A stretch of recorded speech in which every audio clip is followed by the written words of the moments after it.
Hi, I'm David Johnston. I'm here to answer the question, why doesn't God show us the cure for cancer? Sounds like a legitimate question. Why doesn't God show us the cure for cancer? Answer. Number one, science is not seeking God for anything, let alone an answer for cancer. Look at the scriptures, plain.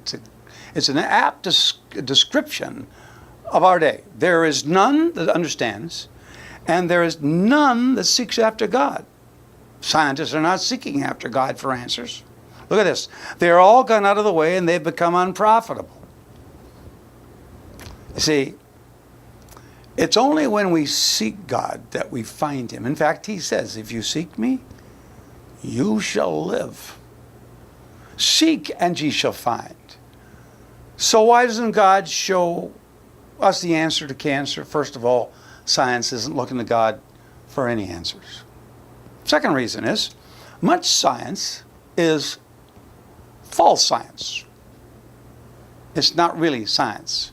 You see, science by dictionary definition is a group of facts gathered and verified. Much science has never been verified. It's theoretical.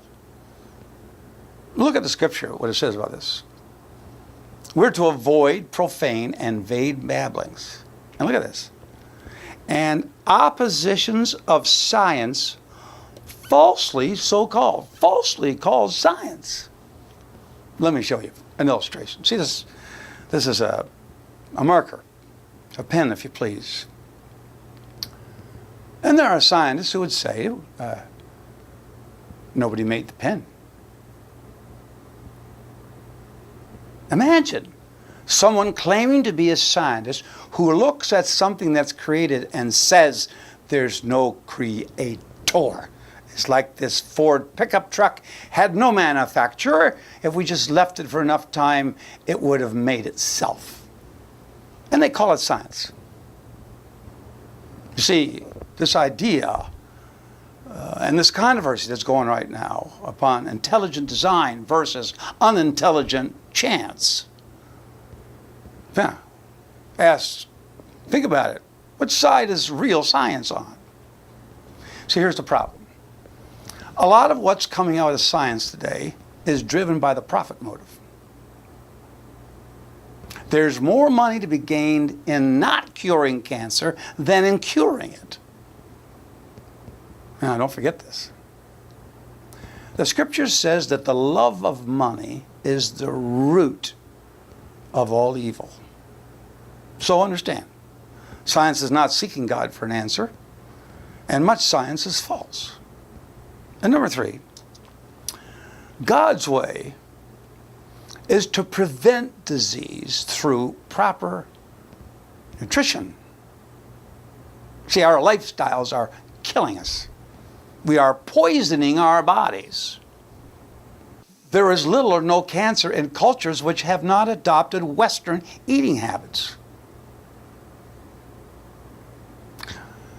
Let's look at God's cure. God's medicine. You ready? Look at this. The fruit thereof shall be for meat. Now look at this. And the leaf thereof for medicine. What a concept. Hippocrates had it right when he said, let food be your medicine and medicine be your food.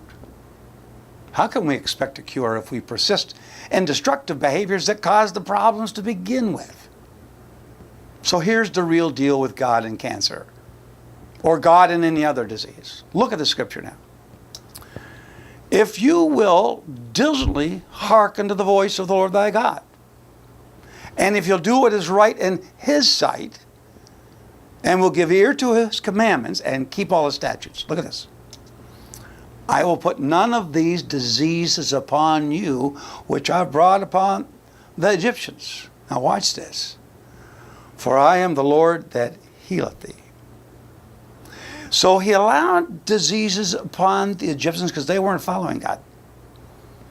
But He says to you, just like He said to Israel, If you will follow my statutes and follow my instructions, none of these diseases will come upon you. And if they do, I will heal you.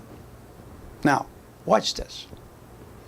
Notwithstanding that God's will is preventing disease, he also outlines in Scriptures 4 methods of healing. And we'll cover those another time. But right now, know the answer.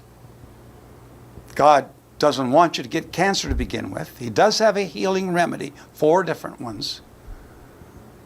But the reason he doesn't give us a cure is because science isn't looking to God for anything. I hope that you will look to God for everything. That would be truly scientific. Because if you seek me, he says you'll find me when you search with all your heart.